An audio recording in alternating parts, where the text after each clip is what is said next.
Social மீடியாவில் இன்னைக்கு பயங்கரமான ஹாட் டாபிக் பராசக்தியோடைய சர்ச்சை. என்ன நடந்ததுன்னு பார்த்தீங்கன்னா, விஜய் ஆண்டனியோடைய 25வது படத்தோடைய டைட்டில் அனௌன்ஸ்மெண்ட் பண்ணுறாங்க. அதை பேஸ் பண்ணி அதுக்கு முன்னாடி சிவகார்த்திகனுடைய 25வது திரைப்படத்துடைய டைட்டிலும் இன்னைக்கு தான் அப்படின்ற மாதிரி அனௌன்ஸ் பண்ணுறாங்க. பட் விஜய் ஆண்டனி கொஞ்சம் முன்கூட்டியே காலையிலேயே அதை அனௌன்ஸ் பண்ணுறாரு அவருடைய டைட்டில் என்னன்றது. அதில் அனௌன்ஸ் பண்ணுறதுல என்ன ட்விஸ்ட் அப்படின்னு பார்த்தீங்கன்னா, அவருடைய ட்விட்டர் ஹேண்டிலில் ஒரு 2 லைன் ஆஃப் டைலாகை மென்ஷன் பண்ணி 2 போஸ்டர்ஸை ரிலீஸ் பண்ணுறாரு. தமிழுக்கு சக்தி திருமகன் அப்படின்ற டைட்டிலில் விஜய் ஆண்டனி அந்த போஸ்டரில் இருக்காரு. அப்படியே இன்னொரு போஸ்டர் இருக்குது, அது இங்கிலீஷில் இருக்குது. அந்த இங்கிலீஷோடைய டைட்டில்னு பார்த்தீங்கன்னா பராசக்தி. அது கீழே மென்ஷன் பண்ணியிருக்காங்க அந்த பராசக்தி அப்படின்ற டைட்டில் என்னென்ன லாங்குவேஜில் வரப்போகுதுன்னு சொல்லிட்டு. ஹிந்தி, தெலுங்கு, கன்னடா, மலையாளம் சொல்லிட்டு இந்த 4 லாங்குவேஜில் இந்த திரைப்படத்துடைய டைட்டில் பராசக்தி. தமிழில் மட்டும்தான் இந்த படத்துடைய டைட்டில் சக்தி திருமகன்ற டைட்டில் வரப்போகுது. இப்போ இந்த ட்விட்டரில் அவர் என்ன டைட்டில் கொடுத்துருக்காருன்னு பார்த்தீங்கன்னா, புழுதி பறக்கிற வேகத்தில் புழுதி குப்பைகள் இருக்குமா அப்படின்றது ஃபஸ்ட்டு லைனு. அது ஒரு மாதிரி ஃபயராக இருக்குது. இவன் நடக்கிற வேகத்தில் சகுனி கூட்டம் தாங்குமா அப்படின்றது அங்கே ஒரு ஈவிலோடைய ஒரு ஃபேஸும் வச்சுருக்காங்க. இப்படி தான் அவருடைய ட்விட்டரில் இதை ரிலீஸ் பண்ணியிருக்காங்க காலையில். இது பயங்கரமான ஒரு பேசு பொருளாக மாறுது. அதை அந்த வார்த்தைகள் மொத்தமே சிவகார்த்திகேயனையும் அண்டு பராசக்தி டீமையும் தான் குறிக்குது அப்படின்ற மாதிரி. அதுக்கான ரீசன் என்னன்னு பார்த்தீங்கன்னா, இவர் தமிழில் ஒரு டைட்டிலும் அதர் லாங்குவேஜுக்கு பராசக்தின்ற டைட்டிலும் வச்சுருக்காரு. அவங்க ஸ்டார்டிங்லேருந்தே பராசக்தி அப்படின்ற டைட்டில் தான் எல்லா லாங்குவேஜ்லையுமே அந்த படம் ரிலீஸ் ஆக போகுது அப்படின்ற ஒரு டாக்ஸும் இருந்தது. இதன் காரணமாக சிவகார்த்திகேயனுக்கும் விஜய் ஆண்டனிக்கும் முன்கூட்டி ஏதாவது பகை இருக்கா, ஏதாவது பிரச்சனை இருக்கா, இவங்க ரெண்டும் ஏதாவது சர்ச்சையில் ஒரே மாதிரியான இடத்துல மீட் பண்ணியிருக்காங்களா, இல்லை ஏதாவது மீட் பண்ணி அங்கே ஏதாவது சர்ச்சையானதுக்கப்புறமா அந்த கோபத்தோடைய வெளிப்பாடு தான் இந்த இடத்துல இப்படி நிற்கிது அப்படின்னு சொல்லி ஏகப்பட்ட கேள்விகள் தொடர்ந்து எல்லாருமே இதை பற்றி பேசிக்கிட்டு இருக்காங்க. அப்படி இருக்கும்பொழுது மீண்டும் விஜய் ஆண்டனி அவருடைய இந்த எக்ஸ் பதிவில் ஒரு அழகான ஒரு டாக்குமெண்ட்டை அவர் ரிலீஸ் பண்ணுறாரு. அந்த டாக்குமெண்ட்டில் என்ன இருக்குன்னு பார்த்தீங்கன்னா, the South Indian Film Chamber of Commerce அவங்க என்ன சொல்லியிருக்காங்க அப்படின்னா, விஜய் ஆண்டனி பராசக்தி அப்படின்ற டைட்டிலை தெலுங்குல வாங்கியிருக்காரு. அவர் தெலுங்குல இந்த படத்தை இந்த டைட்டிலை கண்டிப்பாக யூஸ் பண்ணிக்கலாம் அப்படின்றத அந்த அத்தாரிட்டைஸ் பர்சன் சிக்னேச்சர் போட்டே அதை கொடுத்துருக்காங்க. அதை ரொம்ப அழகாக சூப்பராக ரிலீஸ் பண்ணியிருக்காருன்னு தான் சொல்லுவோம். முக்கியமாக அவர் எந்த இடத்த ரவுண்ட் பண்ணியிருக்காருன்னா, டேட்டை 22ஆம் தேதி 7ஆம் மாதம் 2024 இதை ரெஜிஸ்டர் பண்ணிட்டாரு. இதுலேருந்து விஜய் ஆண்டனி சொல்ல வர்றது என்னன்னு பார்த்தீங்கன்னா, எனக்கும் சிவகார்த்திகேயனும் எந்த விதமான பிரச்சனையும் கிடையாது. தேவையில்லாமல் பிரச்சனை இருக்குது அப்படின்ற மாதிரி ஒரு சூழ்ச்சியோ இல்லை சர்ச்சையோ ஒரு பிரச்சனையோ நீங்களாக கிளப்பி விடாதீங்க, நாங்கள் நண்பர்களாக தான் இருக்கோன்றத அழகான ஒரு டாக்குமெண்ட்டை ரிலீஸ் பண்ணி பாயிண்ட் வச்சு முடிச்சிட்டார். பட் மீண்டும் பராசக்திக்குள்ளே வரும். சிவகார்த்திகனுடைய பராசக்திக்கு அந்த டைட்டில் டீசர் பயங்கரமாக இருந்தது. முக்கியமாக சிவகார்த்திகேயன் எப்போ விஜய் அவர்கள்கிட்டேருந்து அந்த துப்பாக்கியை கையில் வாங்கினாரோ அந்த அந்த நொடியிலேருந்தே அவருடைய அந்த ஆக்டிவிட்டீஸ் மொத்தமாக பயங்கரமாக சேஞ்ச் ஆன மாதிரியான ஒரு ஃபீல். எப்படி தளபதி அப்படின்றவர்கள் பின்னாடி தொடர்ந்து ஒரு பாலிட்டிக்ஸ் அப்படின்ற ஒரு எனர்ஜி இருந்துக்கிட்டே இருந்து இப்போ ஒரு பொலிட்டீஷியனாக மாறி இருக்காரோ, அப்படி ஒரு எனர்ஜியோட சிவகார்த்திகேயன் ட்ராவல் ஆக ஆரம்பிச்சிட்டாரோ அப்படின்ற ஒரு ஃபீல் எனக்கு இருந்தது. ஏன்னா இந்த படத்தோட டீசரில் அப்படி ஒரு எஃபெக்ட் இருந்தது. எனக்கு பிகில் அந்த ராயப்பனோடைய என்ட்ரி ரொம்ப பிடிக்கும். அதில் ஒரு எம்ஜிஆர் பாட்டோட தளபதி அவர்களுடைய என்ட்ரி இருக்கும், பயங்கர மாசாக இருக்கும். நீங்கள் தளபதி ஃபேனாக இல்லைன்னா கூட அந்த சீக்வன்ஸை அப்படி ரசிப்பீங்க, அந்தளவுக்கு பிளாஸ்டாக இருக்கும். அப்படி ஒரு என்ட்ரியோட தான் சிவகார்த்திகேயன் இந்த படத்தில் வராரு. அச்சம் என்பது மடமையடா அப்படின்ற அந்த சாங்கோட பயங்கர ஸ்டைலாக உள்ள என்ட்ரி கொடுக்குறாரு. அவர் என்ட்ரி கொடுக்குற இடம் என்னன்னு பார்த்தீங்கன்னா, ஒரு காலேஜ். அந்த காலேஜில் டீச்சர்ஸ்லாம் இருக்கிறதுக்காக ஒரு ரூம் இருக்கும்ல, அந்த ரூம்குள்ளே வராரு. அங்கே ஒரு போர்டு இருக்குது. அந்த போர்டில் என்ன சொல்லியிருக்காங்கன்னா, இந்த போர்டை ஸ்டூடெண்ட்ஸ் தொடக்கூடாது அப்படின்றது சொல்லியிருக்காங்க. அதுலேருந்து ஒரு ஃபயர் ஆரம்பிக்குது. ஒரு கேரக்டராக இன்ட்ரடக்ஷன் கொடுக்குறாங்க. அடுத்த கட்டு எங்கே போகுதுன்னு பார்த்தீங்கன்னா, அவர் ஒரு வாட்டி சொடக்க போட்டுகிட்டே இருக்காரு. எடிட்டராக இருக்கட்டும், மியூசிக் டைரக்டராக ஜிவி பிரகாஷாக இருக்கட்டும், சினிமோட்டோகிராஃபராக இருக்கட்டும், மிரட்டி இருக்காங்க. அப்படி ஒரு வேலைப்பாடு பயங்கரமாக இருந்தது. அண்டு போஸ்டர் டிசைனரும் நான் சொல்லி ஆகணும். ஏன்னா அவ்வளோ டீட்டெயில்டாக பண்ணியிருந்தாங்க. ஒரு ரொம்ப பழைய காலத்து ஒரு ட்ரெயின், அந்த ட்ரெயின் பக்கத்தில் சிவகார்த்திகேயன், இந்த பக்கம் ஸ்ரீலீலா, அந்த பக்கம் அதர்வா, இந்த பக்கம் ரவி மோகன் சொல்லிட்டு ரவி மோகன் கையில் ஒரு மிக பழமையான ஒரு ஃபோன். அந்த ஃபோன் வந்து ஒரு வாக்கி டாக்கி மாதிரி இருக்குது. அந்த காலத்தில் நம்ம யோசிப்போம் எப்படி இதை வாக்கி டாக்கி யூஸ் பண்ணுவாங்க. அது அந்த கன்ஃபியூஷன்ஸ் வரக்கூடாதுன்றதுக்காகவும் ஒரு இப்போ இருக்க ஆண்டனா மாதிரி அந்த காலத்து ஒரு ஆண்டனா மாதிரி ஒன்று பக்கத்தில் அந்த போஸ்டரை ரெஜிஸ்டர் பண்ண விதமாக இருக்கும். அந்த லுக்லேயே அவங்களை எப்படி அந்த கேரக்டரைசேஷனை மென்ஷன் பண்ணுறாங்கன்றது.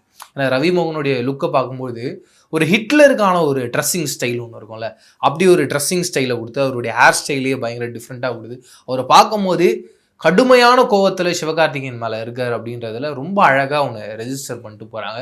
அடுத்து அப்படியே கட் பண்ணிங்கன்னா சிவகார்த்திகேயன் ஒரு காலேஜ் பையன் என்ன லுக்கில் இருப்பானோ அந்த ஒரு லுக்கில் இருக்கார். அவருக்குன்னு ஒரு பேக், அவருக்குன்னு அழகான ஒரு வாட்ச்சு, அவர் கையில் ஒரு பென் அப்படின்னு சொல்லிட்டு காலேஜ் போய் ஒரு பையன் அந்த ஃபைனல் இயர் முடிக்கிற ஜோனில் இருக்க ஒரு பையன் என்ன மீட்டரில் இருப்பானோ அந்த மீட்டரில் அந்த ஃபயரில் அவர் இருக்கார். அப்படியே கட் பண்ணிங்கன்னா ஸ்ரீலீலா அவங்கள பார்த்தீங்கன்னா ஒரு தெலுங்கு பொண்ணு.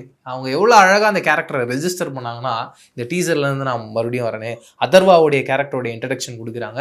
அவர் வந்து இந்த காலேஜ் கேம்பஸில் இருக்க ஒரு ஹாஸ்டல் ரூமில் இருக்க ஒரு பையன். பட் அவனுக்குன்னு ஒரு பயங்கரமான இந்த மக்கள் படையோடு இருப்பான்ல, ஒரு ஸ்டூடெண்ட்ஸோட பவரோடு இருப்பான். அப்படி இருக்க பையன் என்ன பண்ணுறான், ஒரு பெட்ரோல் கேனை எடுத்துகிட்டு ஓட ஆரம்பிக்கிறான். வாடா எல்லாரும் அப்படின்னு சொல்லிட்டு அவன் ஓட ஆரம்பித்ததை பார்த்து அந்த காலேஜில் இருக்க எல்லா பசங்க ஸ்டூடெண்ட்ஸ் எல்லாம் நம்ம தலைவன் ஓட ஆரம்பிக்கிறான் வாடான்னு சொல்லிட்டு போயிட்டு ஒரு இடத்த பிளாஸ்ட் பண்ணுறாங்க. பிளாஸ்ட் பண்ணிகிட்டு இருக்கும்போது இவங்களை காப்பாற்றுறதுக்காக ஸ்ரீலீலா ஒரு பயங்கர பணக்கார காரில் வராங்க. அப்போவே தெரிஞ்சு போச்சு ஸ்ரீலீலா அண்ட் அதர்வா கண்டிப்பாக ஒரு அண்ணா தங்கச்சி இல்லை அக்கா தம்பி அந்த ஒரு உறவு முறையில் தான் இருக்க போகிறாங்கன்னு சொல்லிட்டு, ஏன்னா அந்த ஒரு ஜோனுக்குள்ளே தான் அவங்க காட்டுறாங்க. அண்ட் அவரும் சொல்கிறாரு எனக்கு ஒரு ட்ரங்க் கால் பண்ணியிருந்தேன்னா முடிஞ்சிருக்குமே அப்படின்னு சொல்லிட்டு. அப்போ அவங்க சொல்கிறாங்க டே நான் வரலன்னா நீயே முடிஞ்சிருப்படா அப்படின்னு சொல்லிட்டு கூட்டிகிட்டு போகிறாங்க. ரொம்ப அழகாக இருந்தது அந்த சீக்வன்ஸ் ஸ்டேஜ் பண்ணது. அந்த இடத்துல அவங்களுடைய லாங்குவேஜாக ஃபஸ்ட்டு தெலுங்குல, ஏன்னா ரொம்ப நெருக்கமாக இருக்கவங்க கிட்ட தான் அவங்களுடைய மதர் டங் டக்குன்னு வரும். நெருக்கமாக இருக்கவங்கன்னா ஒரு ஃபேமிலி மெம்பர்ஸ் கிட்ட தான் டக்குன்னு அவங்களுடைய மதர் டங்கில் பேசுவாங்க. அப்படி இருக்க அந்த ஜோனை அவங்க ரெஜிஸ்டர் பண்ண அந்த ஏரியா எனக்கு ரொம்ப பிடிச்சிருந்தது. ஏன்னா அவர் அவங்களுடைய சொந்தக்காரங்க அப்படின்றத வெறும் இப்படி ஒரு உடல் மொழி மூலியமாக ரெஜிஸ்டர் பண்ணலான்ற அந்த ஐடியா சுதா குங்காராக ஒரு பெரிய ஹேட்ஸ் ஆஃப். ரொம்ப அழகாக அவங்க பண்ணிட்டு போயிட்டாங்கன்னு தான் சொல்லணும். ஸ்ரீலீலாவும் எனக்கு தெரிஞ்சு அவங்களே டப்பிங் கொடுத்துருக்காங்கன்னு நினைக்கிறேன். ஏன்னா அந்த ஃபீல் அவ்வளோ சூப்பராக இருந்தது. அண்ட் அதர்வா அப்பா என்னமா இருக்காரு, அவ்வளோ அழகாக இருக்காருங்க. அதுவும் இந்த ஷர்ட்லாம் அப்படி கழட்டி விட்டு அப்படி ஓடி வராரு, என்ன எனர்ஜி. ஏன் அவர் தொடர்ந்து படம் நடிக்க மாட்டாருன்றத கண்டிப்பாக இந்த டீசர் பார்க்குற எல்லாருமே ஃபீல் பண்ணுவாங்க. அப்படி ஒரு சாமிங்கான ஒரு ஹீரோவாக இருக்கார். அப்புறம் ரெண்டு பேரும் காரில் கிளம்பி போகிறாங்க. இவர் சிவகார்த்திகேயன் தொடர்ந்து சொடக்கு போட்டுகிட்டே இருக்கார். அந்த ஒரு சொடக்குக்கும் ஒரு புல்லட் சவுண்டு ஒன்று வெடிச்சுக்கிட்டே இருக்குது. யாருன்னு பார்த்தா நம்ம ரவி மோகன். அவர் பின்னாடி ஒரு ட்ரெயின் எரிஞ்சிக்கிட்டு இருக்குது. நீங்கள் அந்த போஸ்டர்லேயும் பார்த்துருப்பீங்க, ஒரு ட்ரெயினை மென்ஷன் பண்ணியிருக்காங்க. எனக்கு தெரிஞ்சு இந்த படத்தோடைய ஒரு கிளைமேக்ஸ் போர்ஷனில் இல்லை ஏதோ ஒரு முக்கியமான போர்ஷனில் ஒரு ட்ரெயின் எரிப்பு சம்பவம்ன்றது பயங்கரமாக இருக்குது. அதை பேஸ் பண்ணி தான் ஒரு எனர்ஜி ஒன்று உருவாகுது. அதை எதிர்த்து தான் சிவகார்த்திகேயன் ஒரு ப்ளே பண்ண போகிறான்றத ஒரு டீசரில் ரொம்ப அழகாக ஒரு கதையாக ஒன்று ரெஜிஸ்டர் பண்ணியிருந்தாங்க. அது எனக்கு ரொம்ப இன்ட்ரெஸ்டிங்காக இருந்துச்சு. அண்டு அந்த சிவகார்த்திகேயனோட இவர் தான் அந்த ஆள் அப்படின்றது தெரியாமையும் இருந்திருக்கு. ஏன்னா அந்த போஸ்டரில் நீங்கள் பார்த்தீங்கன்னா சிவகார்த்திகேயனோட கண்ணு மட்டும்தான் இருக்கு, ஒரு ஃபேஸை கட்டியிருக்காரு. அண்டு நீங்கள் ரவி மோகன் அந்த கன்னை வச்சிருக்காரு, அந்த புல்லட்ஸ்லாம் வச்சிருக்காரு. அது யாருன்ற ஆள் தெரியல, அந்த ஆளை ஸ்கெட்ச் பண்ண ஆரம்பிச்சிருக்காங்க. ஏன்னா அந்த அந்த நிறைய பேப்பர்ஸ் இருக்குது, ஒரு பார்ட்டாக அதை ஸ்கெட்ச் பண்ணியிருக்காங்க அப்படின்றதும் புரியுது. அந்த ஸ்கெட்ச் பண்ணதை ஓவராலாக ஒரு உருவமாக மாற்றுறாங்க. அந்த உருவத்தை பார்த்து அவர் அவ்வளோ கோவப்பட்டு ஒரு வாட்டியும் ப்ராக்டிஸ் எடுக்கிறார், ஒரு வாட்டியும் சுடுறாரு, 3 வாட்டி சுடுறாரு. ஃபஸ்ட்டு வாட்டி சுடும்பொழுது அதர்வாவுடைய இன்ட்ரடக்ஷனை காட்டுறாங்க. அப்போயே தெரிஞ்சு போச்சு அதர்வாவுக்கும் சிவகார்த்திகேயனுக்குமே ஏதோ ஒரு கிளாஷ் இருக்க போகுதுன்னு சொல்லிட்டு. மீண்டும் அடுத்தடுத்து குண்டு வருது. 2வது குண்டில் ஸ்ரீலீலா, 3வது குண்டில் ஜெயம் ரவி. அதனால் ஸ்ரீலீலாவுடைய கேரக்டரைசேஷன் அப்படின்றது ஒரு பாசிட்டிவான ஜோனில் போய் டுவர்ட்ஸ் த எண்டு நெருக்கத்தில் ஒரு நெகட்டிவ் ஷேட் மாறுறதுக்கான வாய்ப்பு இருக்குது. அண்ட் ஜெயம் ரவியும் டக்குன்னு ஒன்று காட்டுறாங்க. எனக்கு என்ன தோணுச்சுன்னு பார்த்தீங்கன்னா, ஜெயம் ரவி, ஸ்ரீலீலா அண்ட் அதர்வா இவங்க 3 பேருமே ஒரு ஃபேமிலி மெம்பர்ஸாக இருப்பாங்க. பட் சிவகார்த்திகேயனுக்கே தெரியாமல் இவங்க 3 பேருடைய லைஃப்லையும் கலந்து அது டுவர்ட்ஸ் த எண்டில் எந்த அளவுக்கு ஒரு பிளாஸ்டாக மாறுது. ஏன்னா டுவர்ட்ஸ் த எண்டில் சிவகார்த்திகேயன் என்ன சொல்கிறாருன்னா, அந்த காலேஜோட டாப்புக்கு போயிடுறாரு, மாடிக்கு போயிட்டு அந்த இடத்துல அந்த செவுரு மேலே நின்றுட்டு சொல்கிறாரு இதுக்கு வந்து ஒரு பெரிய எழுச்சிகரமான ஒரு டீம் வேணும் அப்படின்றது. அதுக்கப்புறமா சொல்கிறாரு இன்னும் பயங்கரமான பவரோட எழுச்சிகரமான ஒரு டீம் வேணும், இது சாதாரணமாலாம் இதை பண்ணி முடிக்க முடியாதுன்னு சொல்லிட்டு அந்த இடத்துல டைட்டில் ரிவீல் பண்ணுறாங்க, பராசக்தி அப்படின்னு சொல்லிட்டு. ஏன்னா அப்படி ஒரு எனர்ஜி இருந்தால் தான் இவங்க நினைக்கிற ஒரு காரியத்தை கரெக்டாக முடிக்க முடியும் அப்படின்றத அவர் நினைக்கிறாரு. மீண்டும் கட் பண்ணால் அது ஒரு பயங்கரமான ஒரு எனர்ஜியோட அந்த காலேஜ் ரூமை காட்டுறாங்க, இந்த கேம்பஸ் ஸ்கூலில் இந்த டீச்சர்ஸ்லாம் இருக்காங்களா அந்த ரூமை, மீண்டும் அந்த போர்டை காட்டுறாங்க. அந்த போர்டில் மேலே இருக்க ஸ்டூடெண்ட்ஸை அடிச்சுட்டு கீழே ஸ்டூடெண்ட்னு போட்டிருக்காங்க. அதில் என்ன இருக்குன்னு பார்த்தீங்கன்னா, டோன்ட் டிஸ்டர்ப் த ஸ்டூடெண்ட்ஸ் அப்படின்றத போட்டிருக்கு. இதுக்கு முன்னாடி நீங்கள் என்ன சொன்னீங்க, அந்த போர்டை டச் பண்ணாதீங்கன்னா சொன்னீங்க. நான் என்ன சொல்கிறேன், ஸ்டூடெண்ட்ஸை டச் பண்ணாதீங்க, அதோட பவர்ன்றது இன்னும் பயங்கரமாக இருக்கும் அப்படின்றத சொல்லி சிவகார்த்திகேயன் ரொம்ப அழகாக அப்படி நடந்து போகிற மாதிரி காட்டுறாங்க. அதுலேயே எனக்கு என்ன தோணுச்சுன்னு பார்த்தீங்கன்னா, அமரனில் ஒரு எண்டு இருந்தது, சிவகார்த்திகேயன் இறந்து போகிற மாதிரி. இந்த படத்துக்கும் அப்படி ஒரு ஸ்பேஸ் இருக்கிறதுக்கான வாய்ப்பு இருக்குது. ஏன்னா எப்பவுமே ஒரு தலைவனுடைய அந்த கொள்கை அப்படின்றது ஜெயிக்கணும் அப்படின்னா நிறைய உயிரிழப்புகள் அப்படின்றது இருக்கும். அப்படிப்பட்ட ஒரு உயிரிழப்பை பேஸ் பண்ணி எடுக்கப்பட்ட ஒரு படமாகவும் இருக்கலாம். ஏன்னா இது வந்து ஒரு ட்ரூ இன்சிடென்ட். அப்படி இருக்கும்போது ரத்தமும் சதையுமா இருக்கும்பொழுது இப்படி ஒரு இம்பாக்ட்ஃபுல்லான ஒரு சீக்வன்ஸ் காட்டினா இன்னும் ஆடியன்ஸுக்கு ஒரு பயங்கரமான எழுச்சியை, ஒரு எனர்ஜியை. ஏன்னா தொடர்ந்து நம்ம கடைசியாக ஒரு ஜல்லிக்கட்டு போராட்டம் வரைக்கும் நம்மளுடைய லைஃப்பில் தொடர்ந்து அது இருந்துக்கிட்டே இருக்குது. தமிழர்களுக்கு ஏதாவது ஒரு பிரச்சனைனா எல்லாரும் ஒன்று நின்று அதை சாதிச்சு காட்டி அதை ஜெயிச்சு காட்டிடுறோம். அப்படி தான் நம்ம தொடர்ந்து இருந்துகிட்டு இருக்கோம். அந்த எனர்ஜியை அப்படியே கொண்டு வரணும் அப்படின்ற ஒரு எண்ணத்தில் தான் சுதா குங்கரா இந்த படம் பண்ணியிருக்காங்க. கண்டிப்பாக அது எங்கேயுமே மிஸ் ஆகாமல் இந்த ஒரு டீசர்லேயே அது பயங்கரமாக தெரிஞ்சிருக்குன்றதுல டவுட்டே இல்லை.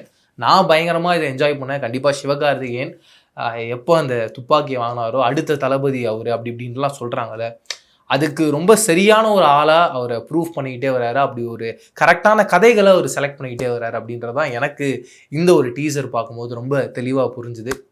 கண்டிப்பாக டவுட்டே கிடையாது, அவர் தான் இப்போது அந்த டேபிள் டாப் அப்படின்ற இடத்துல இருக்கார். தொடர்ந்து இந்த மாதிரியான பயங்கரமான படங்களை கொடுத்து நம்மளை தொடர்ந்து என்டர்டெயின் பண்ணிக்கிட்டே இருக்கணும் அப்படின்றதான் நம்மளுடைய தாழ்மையான கருத்தாக இருக்குது. இதை தாண்டி நீங்கள் இந்த பராசக்தி படத்தோடைய டைட்டில் டீசரை பார்த்துருந்தீங்க, என்ன மாதிரி நீங்கள் வேறு ஏதாவது இன்ட்ரெஸ்டிங்கான விஷயங்கள் நோட் பண்ணியிருந்தீங்கன்னா கமெண்ட் செக்ஷனில் ஷேர் பண்ணிக்கோங்க. எனக்கு இன்னொரு இன்ட்ரெஸ்டிங்கான விஷயம் என்னென்னு பார்த்தீங்கன்னா, அவர் அதர்வா இறங்கி வரும்போது அந்த பசங்ககிட்ட நிறைய இந்த கிரிக்கெட் பேட் அதெல்லாம் இருக்கும், அதை தாண்டி நிறைய ஆயுதங்கள்லாம் வச்சுருந்தாங்க. ஒரு ராக்கெட் மாதிரியான விஷயங்கள், வேறு ஏதோ ஒரு வெடிகுண்டு மாதிரியான விஷயங்கள் அதெல்லாம் வச்சுருந்தாங்க. அதுக்கு பின்னாடி என்ன அரசியல் இருக்குது அப்படின்றது தெரியல.